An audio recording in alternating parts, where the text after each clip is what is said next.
आप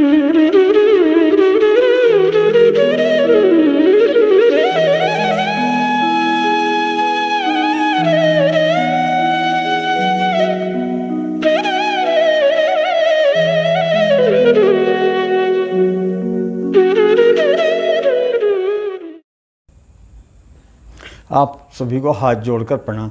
वैदिक ज्योतिष पीठ में आपका स्वागत है। आज बात करेंगे हम वृष लगन की, यानी वृषभ लगन की।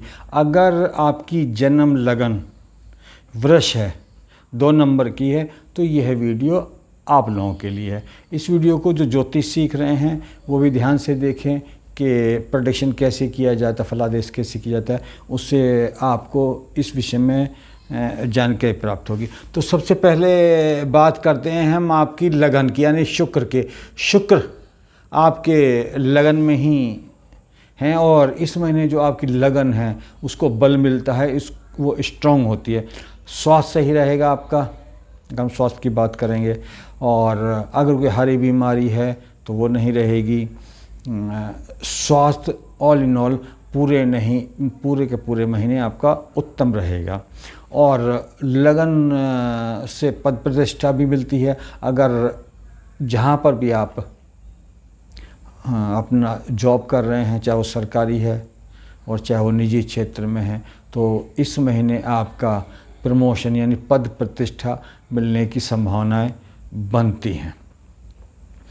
तो कुल मिला के लगन स्ट्रांग होने से बाकी जो ग्रह दोष हैं वो नगण्य हो जाते हैं, उनका कोई प्रभाव लगन के ऊपर, आपके चार्ट के ऊपर नहीं पड़ता है। तो कुल मिला के ये वाला जो महीना है वृषभ लगन वालों के लिए, अगर लगन की दृष्टि से देखा जाए, शुक्र की दृष्टि से देखा जाए, तो उत्तम है।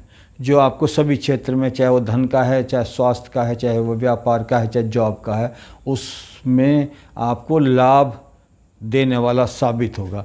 अब बात करते हैं आपके सूर्य की। अब सूर्य आपका वृषभ लगन वालों का केंद्र का स्वामी है। आपका धन, आपके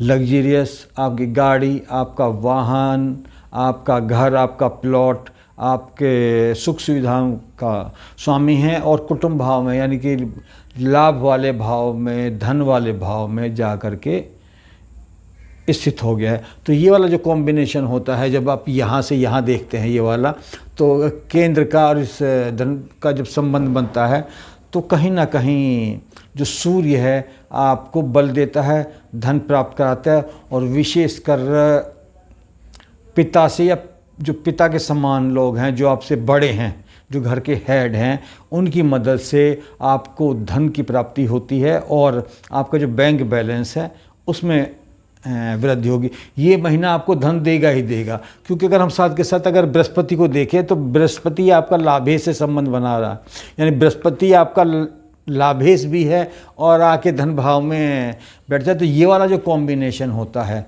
धन भाव का और आपका लाभ भाव का, जब भी कोई ग्रह इन दोनों से संबंध स्थापित करता है तो वो धन देने का काम करता है। और वैसे भी बृहस्पति स्वयं इस भाव के नित्य कारक हैं, यहाँ के स्वामी भी बृहस्पति ही हैं। और यहाँ के स्वामी वर्तमान में जब आपका ये गोचर कुंडली बनी है तब भी बृहस्पति हैं, और बृहस्पति वैसे भी यहाँ के स्वामी हैं। तो कुल मिला के जो बृहस्पति हैं और जो आपसे बड़े हैं, जो आपके बॉस हैं, जो आपके सीनियर्स हैं, उनके सहयोग से आपको धन की प्राप्ति होगी। अगर आप व्यापार कर रहे हैं तब भी आपको धन की प्राप्ति होगी। तो ये वाला महीना वृषभ लगन वालों के लिए उत्तम होने वाला है। और अगर आप अपनी जन्मपत्री देखेंगे, जन्मपत्री का चार्ट देखेंगे, उसको इससे मैच करेंगे, तो अगर आपका बृहस्पति अच्छी पोजीशन में कहीं पे इस यहाँ या केंद्र त्रिकोण में बैठा हुआ है बृहस्पति, अगर आपका कहीं पर भी, और बृहस्पति की दशा, अब चाहे अंतर दशा हो, प्रत्यंतर दशा हो, अब महीने के लिए तो सूक्ष्म दशा और प्राण दशा देखी जाती है। प्राण दशा में और सूक्ष्म दशा में यदि बुध का, सूर्य का और बृहस्पति का साथ शनि का, इन चारों का कहीं जब भी कॉम्बिनेशन आएगा तो वो समय आपको धन प्राप्ति का होगा। कई बार होता है कि हम ये तो कोई भी ये तो बता देता कि आपको क्या मिलेगा, लेकिन कब मिलेगा इसकी भी तो जानकारी होनी चाहिए। और इसकी जानकारी के लिए आपको अपने जो सूक्ष्म दशा है और वो प्राण दशा है वो देखिएगा, और उसमें देखिएगा कि बृहस्पति, सूर्य, बुध और शनि अगर एक लाइन में जब भी आपको ये दिखाई देंगे, जहाँ जितने टाइम पीरियड में, वो टाइम पीरियड आपको धन देना हुआ मिलेगा। आपको धन आएगा ही आएगा, सोर्स बनेंगे, आपको मार्गदर्शन मिलेगा, आपको आइडियाज़ आएंगे, ये सब चीज़ें होंगी और उसके माध्यम से आपको धन मिलेगा। कब मिलेगा वो आप अपनी जन्मपत्री से उसको देखें। अब बात करते हैं आपका 5 इस भाव की से मंगल, चंद्र और केतु की। ये मंगल आपका 12वें भाव का स्वामी है और आपके दाम्पत्य का स्वामी है, और पंचम बैठा हुआ है, तो कुल मिला के वैसे ही कॉम्बिनेशन ठीक बनता है। और वैसे भी जब केंद्र के स्वामी केंद्र में बैठ जाते हैं तो एक सूत्र है ज्योतिष का, तो अच्छे हैं तो अच्छा नहीं करते हैं, तो खराब हैं खराब नहीं करते हैं, लेकिन जो मूल गुण हैं वो समाप्त नहीं होते हैं।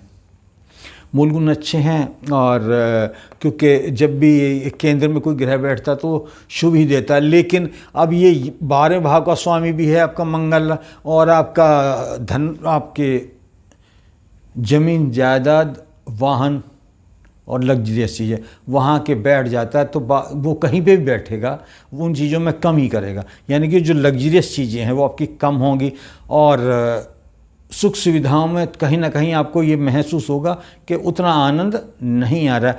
एक जो लोग प्रॉपर्टी का काम करते हैं और उनकी कोई ऐसी संपत्ति जो उनके नाम से है और उसकी वो सेल नहीं हो रही है, तो इस महीने में वो सेल हो जाएगी, वो आपकी फाइनल हो जाएगी। आप उसको अगर बेचना चाह रहे हैं किसी भी प्रॉपर्टी को और अब तक नहीं बिकी है, तो वो जुलाई का जो आने वाला समय है उसमें आप उसे सेल कर पे लगा दीजिएगा, आपकी वो प्रॉपर्टी सेल हो जाएगी। उसके साथ साथ वाहन है उसको देख करके चलाएं, दुर्घटना हो सकती है। वाहन अगर आप ख़रीदना चाह रहे हैं तो उसमें रुकावट आएगी, अगर आप ज़मीन खरीदना चाह रहे हैं तो उसमें रुकावट आएगी, अगर आप सेल करना चाह रहे हैं तो उसमें लाभ मिलेगा। और ये वाला लाभ जो प्रॉपर्टी डीलर हैं, बिल्डर्स हैं, कॉलोनाइज़र हैं, वो ले सकते हैं कि उनकी जो प्रॉपर्टी है वो इस महीने सेल हो सकती है। पिछले महीने के मुकाबले इस महीने उनके प्लॉट भी ज़्यादा बिकेंगे, उनके फ्लैट्स बिकेंगे, और जो फ्लैट या जो प्रॉपर्टी उनकी अब तक सेल नहीं हो पाई थी, तो अगर वो थोड़ा सा प्रयास करेंगे तो जुलाई के महीने के एंड तक वो प्रॉपर्टी आपकी सेल हो जाएगी। उसके साथ साथ यहीं पे चंद्रमा भी है, चंद्रमा का नित्य यह घर भी है, और यहाँ के स्वामी होकर यहाँ पर बैठ जाते हैं, तो चंद्रमा अपने ही घर में विराजित हैं। चीज़ है मन को प्रसन्न रखेंगे, और चूँकि चंद्रमा एक ऐसा ग्रह है जो 2.5 दिन के अंदर अपना जो राशि वो चेंज कर देता है, और सबसे ज़्यादा जो प्रभाव होता है वो चंद्रमा का ही होता है। मन का कारक भी है, और मन का कारक होने से आपके मन अगर प्रफुल्लित है, आप ऊर्जावान हैं, तो अच्छा कार्य कर पाएंगे। अगर आपका मन प्रफुल्लित नहीं है तो आप नहीं कर पाएंगे। तो बाकी ग्रह तो कोई 1 महीने से लेकर के कोई 1 महीने में बदलता है, कोई 18 महीने में बदलता है, तो सभी ग्रहों की अपनी अलग अलग चाल है और अलग अलग समय पे वो अपनी राशि चेंज करते हैं। लेकिन चंद्रमा जैसे मैंने बताया कि वो 2.5 दिन में अपनी राशि चेंज कर देता है, और चंद्रमा को देखकर ही बाकी सारी ग्रह अपना वर्क करते हैं। क्योंकि चंद्रमा अगर आपका बेहतरीन है, चंद्रमा आपका बहुत अच्छा है, तो महीना आपका बहुत अच्छा जाएगा। अब इसमें आगे हम बात करते हैं राहु की। राहु आपका 10वें भाव में है, और राहु चीज़ें अचानक चीज़ों को देता है और अचानक करा देता है। तो जैसे व्यापार में किसी ग्रोथ नहीं हो रही, तो ये महीना आपको अचानक ग्रोथ दे देगा, आपके कार्य क्षेत्र में ग्रोथ दे देगा। और जिनका जॉब नहीं लगा है किसी भी कारण से, अगर वो प्रयास करते हैं तो उनको अचानक ही जॉब मिल जाएगा, या फिर कोई पहले इंटरव्यू दे के आए हैं वृषभ राशि वाले, तो ये महीने में अचानक ही उनको का जॉइनिंग लेटर प्राप्त होने की संभावना बनती है। उसके बाद आते हैं हम अब शनि पे। शनि आपके लाभ भाव में बैठे हुए हैं और आपके कर्म भाव के स्वामी भी हैं और आपके भाग्य के भी स्वामी भी हैं।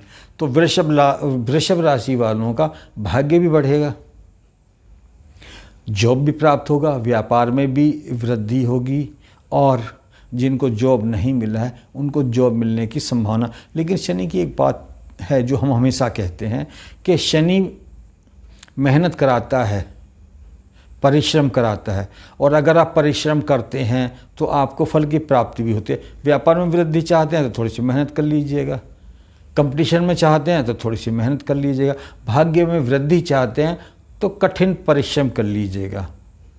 कठिन परिश्रम कराते हैं शनि, लेकिन देते हैं। और ये महीना ऐसा है कि अगर आप इसमें अपना बेस्ट प्रदर्शन करते हैं, अपनी जो आपके एफर्ट्स हैं, जो आपका मेहनत करने का तरीका है, उसकी क्वालिटी सुधार लेते हैं।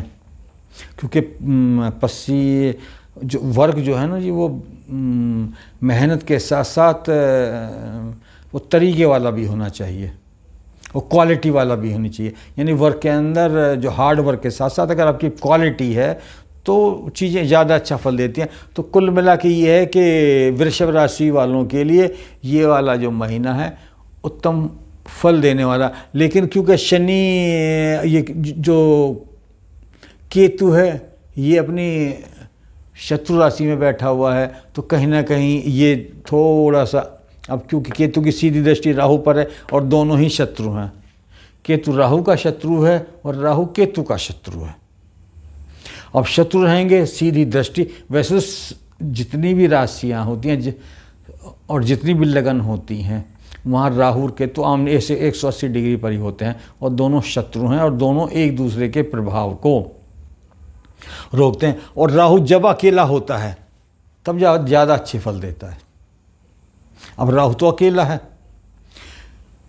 यहाँ केतु मंगल के साथ है तो केतु को भी बल मिला हुआ है, चंद्रमा केतु के साथ होने के साथ साथ यहाँ वीक है, लेकिन वो अपनी राशि में बैठा है। तो अगर हम सारे कॉम्बिनेशन को देखा जाए तो